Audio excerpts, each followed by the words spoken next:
ಡಮ್ ಡಮ್ ಡಮ್ ಡೋಲೋ ಡೋಲು, ನಾನಿರೋದು ಪೂರ್ತಿ ಗೋಲು.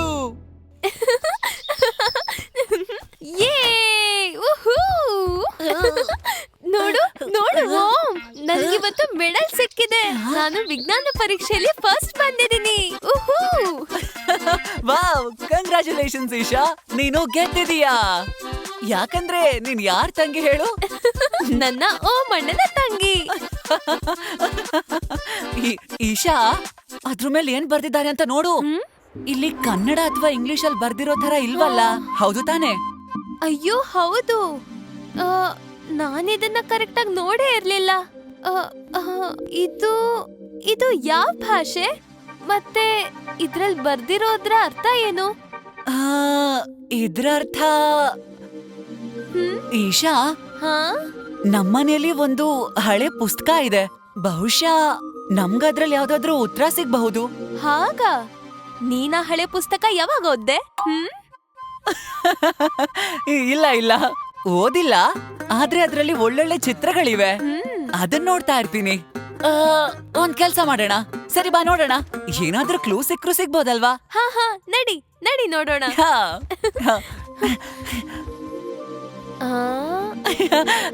ತುಂಬಾ ಮಜವಾಗಿರುತ್ತೆ ಅಲ್ವಾ? ಅಲ್ ನೋಡು, ಇಲ್ ನೋಡು. ಡಮ್ ಡಮ್ ಡಮ್ ಡೋಲೋ ಡೋಲು, ನಾನಿರೋದು ಪೂರ್ತಿ ಗೋಲು. ಅಶ್ವಿನ್, ಇಲ್ಲೇ ಮಾಡ್ತಾ ಇದೀಯಾ? ಮಲ್ಗೋದಿಕ್ಕೆ ಒಳ್ಳೆ ಜಾಗ ಹುಡ್ಕೊಂಡಿದ್ಯಾ ನೀನು. ಓಹೋ, ನಾನಿಲ್ಲಿ ಒಳಗೆ ಬುಕ್ಸ್ ಓದ್ತಾ ಇದ್ದೆ. ನಿಮ್ಗಳ ತರ ಓದ್ತಾ ಓದ್ತಾ ಹಾಗೆ ನಿದ್ದೆ ಮಾಡ್ತಿರ್ಲಿಲ್ಲ. ನನಗೆ ಪುಸ್ತಕದ ಕತೆಗಳಲ್ಲಿ ಕಳೆದು ಹೋಗೋದು ತುಂಬಾ ಇಷ್ಟ. ಆದ್ರೆ ನೀವೇನ್ ಮಾಡ್ತಾ ಇದ್ದೀರಾ ಇಲ್ಲಿ? ನಿನಗ್ ಗೊತ್ತಾ ಅಶ್, ಈಶಾಗೆ ವಿಜ್ಞಾನ ಸ್ಪರ್ಧೆಯಲ್ಲಿ ಒಂದು ಮೆಡಲ್ ಸಿಕ್ಕಿದೆ. ಇಲ್ ನೋಡು. ಓ ಹಾ ಹಾ, ಫಸ್ಟ್ ನಂಬರ್ ಬಂದಿದೆ ನನ್ಗೆ. ಅದು ಓ, ಎಂತ ಒಳ್ಳೆ ಸುದ್ದಿ. ಕಂಗ್ರಾಚುಲೇಷನ್ಸ್, ಶುಭವಾಗ್ಲಿ ನಿನಗೆ. Thank you ಅಶ್ಮ. ಅಶ್ಮ, ಈ ಮೆಡಲ್ ಮೇಲೆ ಬರ್ದಿರೋ ಪದಗಳನ್ನ ನೋಡು. ಇದು ಯಾವ ಭಾಷೆಲಿದೆ? ನಾವಿದ್ರ ಅರ್ಥ ತಿಳ್ಕೋಬೇಕು ಅಂತಿದೀವಿ. ಹಾ,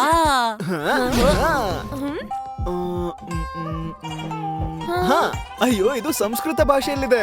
ಆದ್ರೆ ಇದರ ಸರಿಯಾದ ಅರ್ಥ ತಿಳ್ಕೊಳ್ಳೋದಕ್ಕೆ ನಾವು ಪುಸ್ತಕದ ಪ್ರಪಂಚಕ್ಕೆ ಹೋಗ್ಬೇಕಾಗತ್ತೆ. ಪುಸ್ತಕಗಳ ಪ್ರಪಂಚನ ಅದೆಲ್ಲಿದೆ? ಬನ್ನಿ ಮತ್ತೆ ಹೋಗೋಣ. ಒಂದು ಹೊಸ ಒಗಟನ್ನ ಬಿಡಿಸೋಣ. ಜ್ಞಾನದ ಈ ಅದ್ಭುತವಾದ ಆವಿಷ್ಕಾರಗಳನ್ನ ತಿಳ್ಕೊಳ್ಳೋಣ. ತನ್ನ ಕೈಯಾರೆ ನಡಗಿಸ್ತಾನೆ ಎಲ್ಲವನ್ನು. ಅಶ್ಮಕಲ್ಲೇ ನಂಬರ್ 1. ಡಮ್ ಡಮ್ ಡಮ್ ಡೋಲೋ ಡೋಲು, ನಾನಿರೋದು ಪೂರ್ತಿ ಗೋಲು. ಅಯ್ಯೋ, ನಾವು ಚಿಕ್ಕವರಾಗಿದ್ದೀವಿ. ಬನ್ನಿ ಮತ್ತೆ. ವಾವ್, ಎಷ್ಟ್ ಚೆನ್ನಾಗಿದೆ. Wow wow wow. ಈಶಾ, ಅಲ್ ನೋಡು. ಅಯ್ಯೋ ಅಶ್ಮ್, ಇಲ್ ನೋಡು, ಎಷ್ಟು ಅದ್ಭುತವಾಗಿ ರೋಮಾಂಚನಕಾರಿಯಾಗಿದೆ. ವಾವ್, ಪುಸ್ತಕಗಳ ಪ್ರಪಂಚ. ಬನ್ನಿ ಮತ್ತೆ. ಬನ್ನಿ, ಎಲ್ಲರೂ ಶಬ್ದಗಳ ಮೇಲೆ ನಿಂತ್ಕೊಳ್ಳಿ. ನಡೀರಿ.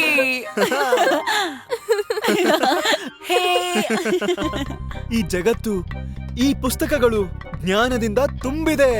ಶಬ್ದಗಳಿಂದ, ಚಿತ್ರಗಳಿಂದ, ಕಥೆಗಳಿಂದ, ಎಷ್ಟೋ ಪುರಾತನ ಶ್ಲೋಕಗಳಿಂದ ತುಂಬಿರುವಂತ ಈ ಪುಸ್ತಕಗಳು ನಮ್ಮ ಪೂರ್ವಜರು ಬರ್ದಿರುವಂತದ್ದು.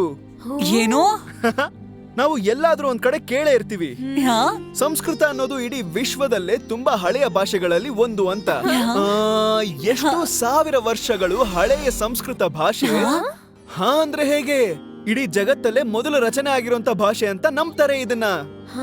ನಮ್ಮ ಹಳೆಯ ಗ್ರಂಥಗಳಿಂದ ಋಗ್ವೇದ ಅದನ್ನ ಸಂಸ್ಕೃತದಲ್ಲೇ ಬರ್ದಿದ್ದು. ಅದನ್ನ 1500 ವರ್ಷಗಳು ಹಳೇದು ಅಂತ ಹೇಳ್ತಾರೆ. 1000 ವರ್ಷಗಳಿಂದ ಇದು ಹಾಗೆ ಬಂದಿದೆ. ಈ ಭಾಷೆ ಕೇವಲ ಭಾರತದಲ್ಲಷ್ಟೇ ಅಲ್ಲ, ಬದಲಾಗಿ ವಿಶ್ವದಲ್ಲಿ ಎಷ್ಟೋ ವಿಜ್ಞಾನಿಗಳು ಇದನ್ನ ಭಾಷೆಗಳ ಜನನಿ ಅಂತ ಹೇಳಿದ್ದಾರೆ. ಪ್ರಾಚೀನ ನಳಂದ ಮತ್ತು ತಕ್ಷಶಿಲಾದಂತಹ ವಿಶ್ವವಿದ್ಯಾಲಯಗಳಲ್ಲಿ ಸಂಸ್ಕೃತನೇ ಶಿಕ್ಷೆಯ ಮಾಧ್ಯಮವಾಗಿತ್ತು. ವಾವ್, ಈ ನಳಂದ ಮತ್ತೆ ತಕ್ಷಶಿಲಾ ವಿಶ್ವವಿದ್ಯಾಲಯದ ಬಗ್ಗೆ ನಾನು ಪುಸ್ತಕದಲ್ಲಿ ಓದಿದ್ದೀನಿ. ಇಲ್ಲಿ ಇಷ್ಟೊಂದ್ ಪುಸ್ತಕ ಇದೆ. ಇವೆಲ್ಲವೂ ಸಂಸ್ಕೃತದಲ್ಲೇ ಇದೆಯಾ? 100%. ಸಂಸ್ಕೃತ ಅನ್ನೋದು ಕೇವಲ ಭಾಷೆ ಅಲ್ಲ, ಇದು ಜ್ಞಾನಕ್ಕೆ ಒಂದು ಬೀಗ.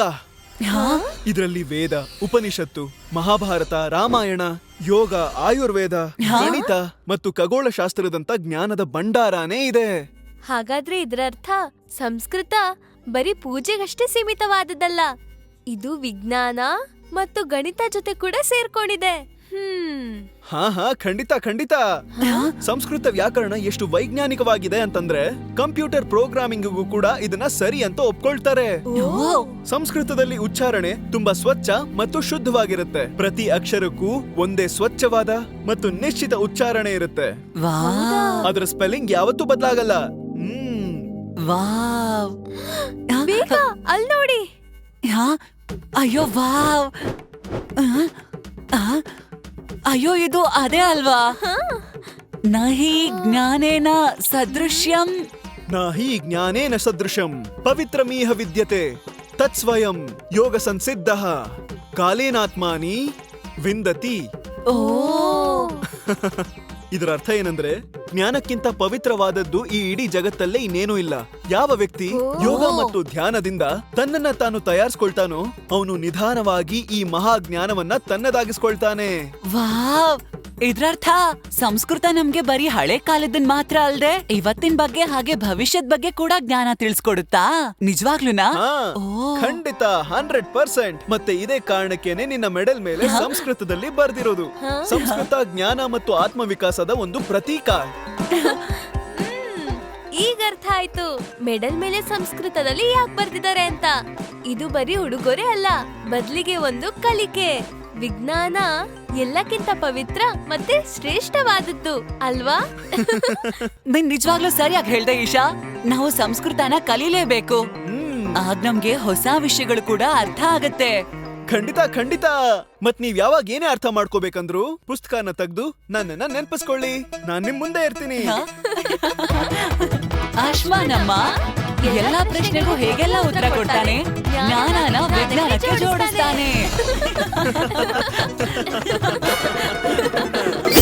ಪ್ರಶ್ನೆ ಎಲ್ಲಿರುತ್ತೋ ಅಲ್ಲಿ ಅಶ್ಮ ಕೂಡ ಇರ್ತಾನೆ. ಮುಂದಿನ ಕಥೆಯನ್ನ ಇನ್ನು ಮಜಭರಿತ ಮಾಡ್ತಾನೆ. ನೀವು ನಮ್ಮ ಜೊತೆ ಕೈ ಜೋಡಿಸಿ ಹೊಸ ಕತೆ ಮತ್ತೆ ಹೊಸ ಅಡ್ವೆಂಚರ್ಗಳಿಗಾಗಿ.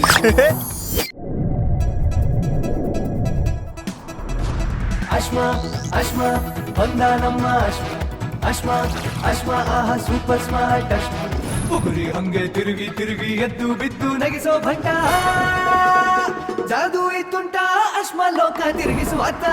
ಅಶ್ಮ ಅಶ್ಮ ಬಂದ ನಮ್ಮ ಅಶ್ಮ ಅಶ್ಮ ಅಶ್ಮ ಆಹಾ ಸೂಪರ್ ಸ್ಮಾರ್ಟ್ ಅಶ್ಮ. ಎಲ್ಲಗೂ ತರವ ನೀಡೋ ಜ್ಞಾನದ ವಿಜ್ಞಾನಿವನು, ಎಲ್ಲಕ್ಕೂ ಉತ್ತರವ ನೀಡೋ ಜ್ಞಾನದ ವಿಜ್ಞಾನಿವನು. ಈ ಜೀವನ ಅನ್ನೋ ಪಯಣದಲ್ಲಿ ಅಶ್ಮ ಇದ್ರೆ ಫುಲ್ ಮಜಾನೆ. ಅಶ್ಮ ಅಶ್ಮ ಬಂದ ನಮ್ಮ ಅಶ್ಮ ಅಶ್ಮ ಅಶ್ಮ ಆಹಾ ಸೂಪರ್ ಸ್ಮಾರ್ಟ್ ಅಶ್ಮ ಅಶ್ಮ ಅಶ್ಮ ಬಂದ ನಮ್ಮ ಅಶ್ಮ ಅಶ್ಮ ಅಶ್ಮ ಆಹಾ ಸೂಪರ್ ಸ್ಮಾರ್ಟ್ ಅಶ್ಮ.